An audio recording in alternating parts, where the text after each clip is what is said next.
Democrats passed Senate Republican legislation to reopen government and fund smart, effective border security solutions.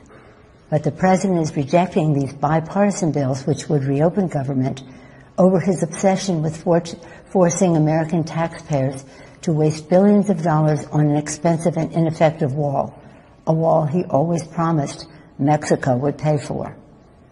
The fact is, President Trump has chosen to hold hostage critical services for the health, safety, and well-being of the American people and withhold the paychecks of 800,000 innocent workers across the nation, many of them veterans. He promised to keep government shut down for months or years, no matter whom it hurts.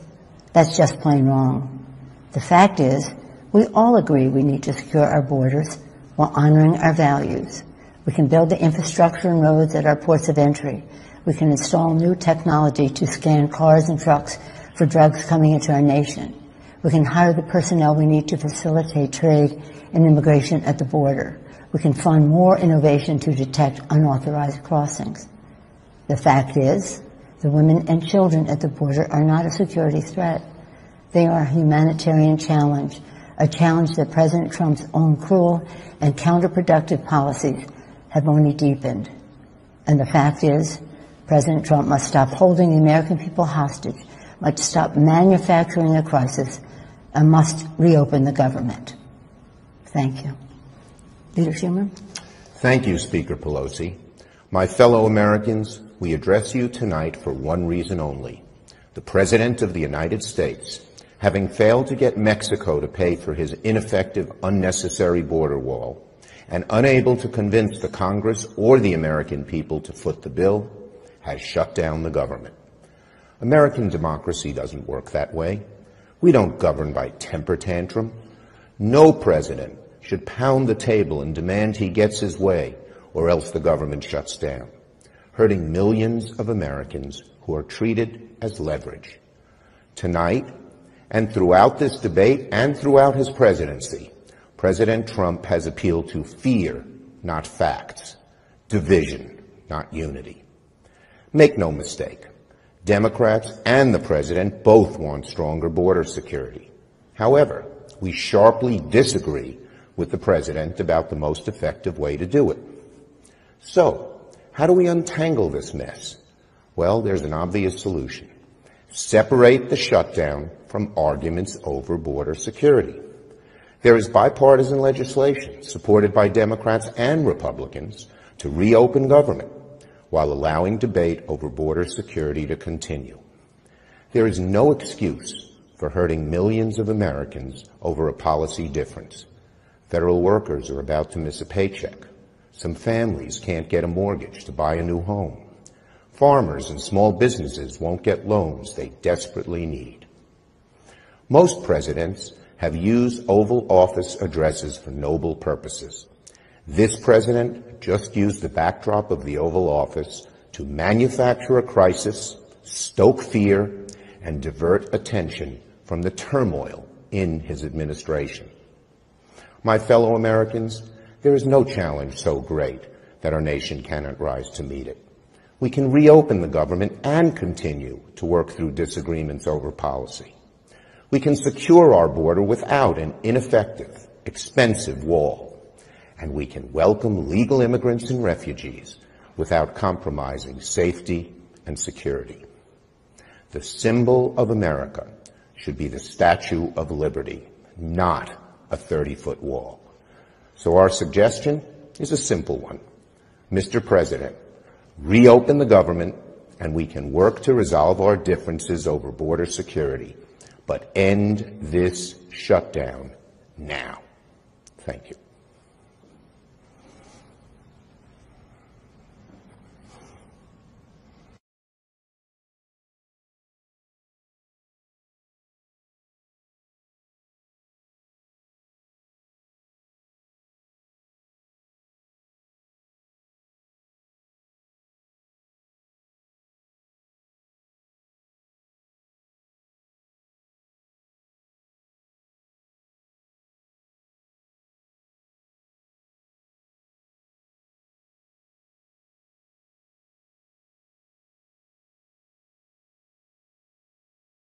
Hi, everybody. We had a very good meeting just now with the Vice President, the Secretary of Homeland Security, the Acting OMB Director.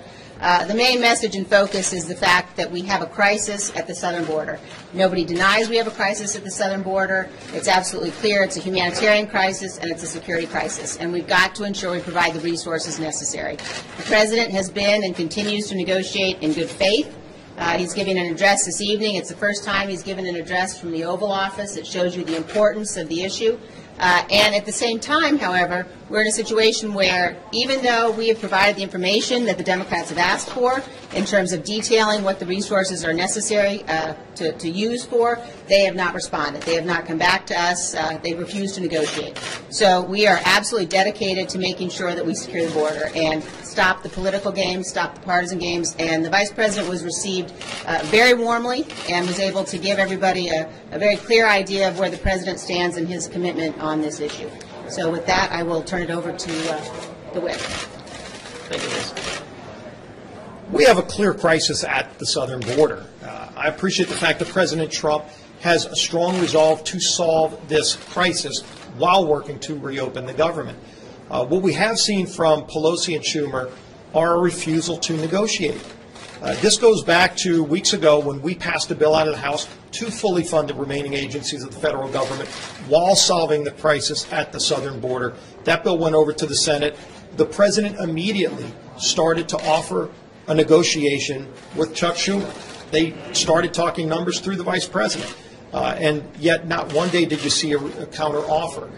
Vice President Pence did a great job of addressing our conference to explain how serious this crisis is and to talk about the numbers. The numbers are astounding. They're alarming. I'm sure President Trump's going to go into some of that tonight. But just last year, over 17,000 people with prior criminal convictions tried to cross the southern border and were caught. Those are just the ones we caught, by the way. How many more got through because we don't have a secure border? That's what this is all about. We want to get the entire government reopened while securing the border. You can't have one without the other. You can't say you're for border security and then refuse to support the very things it's going to take to secure the border. These aren't numbers from the President. These are numbers from the experts who are tasked with keeping our country safe, who want to keep our country safe but don't have the tools they need. We're going to see tonight how serious this crisis is at the border, but we've got to get this problem solved. We've got to reopen the government while securing the border. That's what this battle is all about. Leader. We just had an update from our conference. It was a very positive conference. From the Vice President to the Secretary of Homeland talked about the crisis down at the border, but more importantly, this President, from the day of this partial shutdown was to begin, has been trying to negotiate to an agreement that could keep government open, but more importantly, solve our border problem. When we met last week on last Wednesday, we couldn't get to a point because we didn't have our leadership races done. People had challenges with that. You watched how close some of these leadership races were, so I guess that made a difference. So we waited to come back on Friday. We made some improvement. And in that improvement, we stayed over the weekend. We had staff in there. This is the time to actually solve this problem before we get to the point where federal employees do not get paid. The President is committed to that, to try to solve that problem while keeping the border secure. In those meetings at the White House, every single person says they're for border security. Then you want to ask the definition of border security. That's the fundamental difference. When I watch the floor, it seems like it's more games because those bills are going nowhere in the Senate. Leader McConnell has already said so. The President said he'd veto it. Now is the time to both sides come together, come to an agreement, especially if all sides say they support border security, and find common ground to make sure the rest of the government opens back up and we continue to move forward and end the crisis on our border. The President will speak tonight. I look forward to hearing what he has to say. I hope the American people at the same time will be able to listen and find that this President wants to solve this problem, not like others. Mr. Leader, did the Vice President, did they give any indication whether the President was going to order a national emergency? They did not touch that topic. The President think we'll all be listening tonight to hear where the president wants to go. And you have concerns if they were, because under President Obama, your side was very concerned, always saying we need to exercise our Article I authority. Would you be okay if the president went that way and went around Congress? Look, I've watched this president in the number of meetings I have been in with him, with the Democrats on the other side. I've watched the Speaker of the House first interrupt the Secretary, wouldn't let her give her own presentation.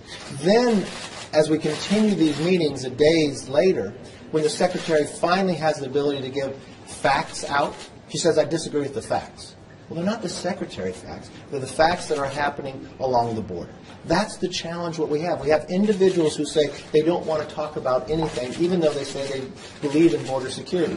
This is the time to put people before politics, stop playing political games, and this president has worked day in and day out. He stayed here during the process, trying to make sure people came together, find common ground. But this is something the president ran on. This is something the American public understands. We have a crisis on our border, and we have to solve that problem at the same time, make sure government opens back up. Mr. Leader, is it? Hey, I apologize. I don't control the floor. Mr. Leader, is it possible to secure the border without a wall?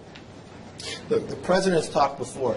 When you secure the border, it's not just a wall, but a wall matters. Is it you necessary watch, in your yes, view? Yes, it is. Thank you, guys. Thank you.